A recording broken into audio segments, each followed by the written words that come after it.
Well, that was an astounding waste of 10 minutes. Thank you, tragic reality, or should I say tragic generalization, for force-feeding us a TED Talk that felt like it was ghostwritten by a rebellious 15-year-old who just discovered Nietzsche and hasn't texted his mom back in 3 weeks.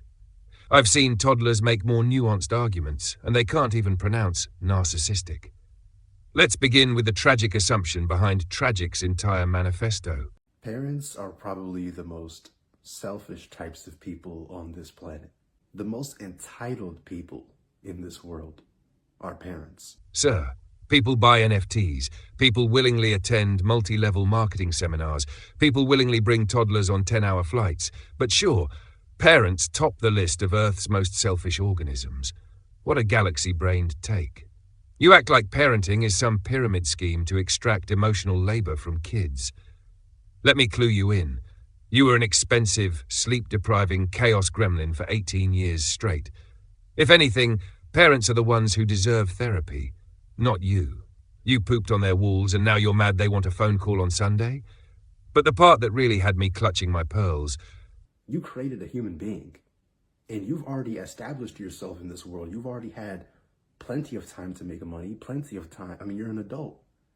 And then you create a human being that doesn't even have the time to do these things because obviously they just came into existence. And then you're like, look at me, haha, I'm such a good person. I'm giving this person food, water, shelter, everything.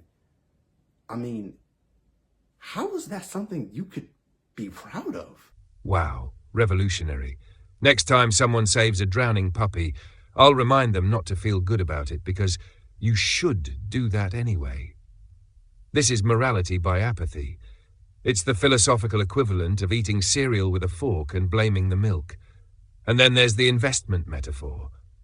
That's not how it works, man. I'm not your investment. I know when you were creating me, you thought of me as your investment, but, that's just not going to be how it works in the future. No, but you sure as hell cost like one.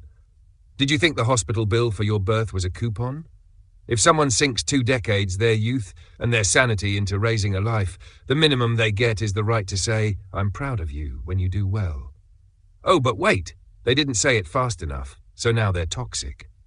Look, it's one thing to call out parents who weaponize guilt or project their failed dreams onto their kids. Those people exist. But you, my dear tragic, aren't making a critique.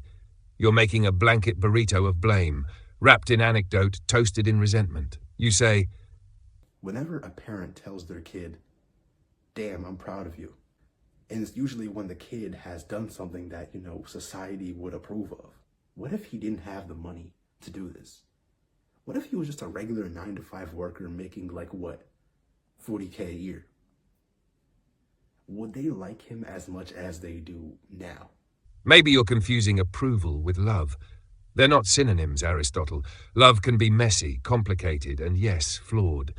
But to say it only shows up with money, you're mistaking your specific experience for a universal law. And finally, why are you so insistent on making them proud? Make yourself proud. That's just how I see it. As if these ideas are in mortal combat. Because to me, the thing is, I have my goals, I have my dreams, but I'm not doing them for anyone else. I don't care about what anyone else has to say. Even if they glaze me up, I don't care because the only person that matters, the only opinion that matters to me is mine. Here's the truth. Maturity is realizing that making yourself proud often ends up making others proud too. And if not, well, that's when you let go. Not by assuming every parent has a Machiavellian retirement plan riding on their kid's salary. You want people to reflect? Good.